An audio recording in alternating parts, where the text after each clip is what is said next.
ஓம் சாய்ராம். சாய் பாபாவின் குரல். எண்ணங்கள் மிகவும் வலிமையானவை.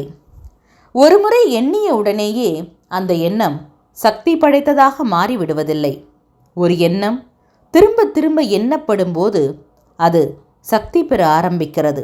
அந்த சக்தி அதை செயல்படுத்த தூண்டுகிறது. 1000 முறை சொன்னால் யானையும் சாகும் என்பர் பெரியோர். அதனால்தான் ஆலயங்களில் லட்சார்ச்சனை, கோடி அர்ச்சனை போன்றவைகள் நிகழ்கின்றன. எண்ணங்களின் சக்தி அதே எண்ணங்கள் கொண்டவர்களை தன் பக்கம் ஈர்க்கிறது, மேலும் வலுப்பெறுகிறது. அது அலைகளாக பலரையும் பாதிக்கிறது, பலரையும் செயலுக்கு தூண்டுகிறது.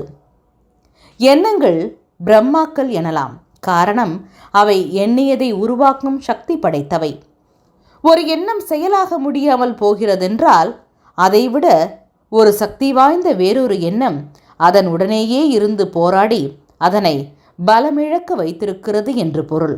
எனவே நம் மனதில் அதிகமாக மேலோங்கி நிற்கும் எண்ணங்கள் எவையோ அவையே இன்று நம்மை இந்த நிலைக்கு கொண்டு சேர்த்த பெருமையுடையவை. நம்முடைய இன்றைய நிலை திருப்திகரமாக இல்லை என்றால் முதலில் நம் எண்ணங்களை மாற்ற வேண்டும். எண்ணங்கள் மாறுகிற போது அதற்கேற்ப எல்லாமே மாறும். இது மாறாத உண்மை.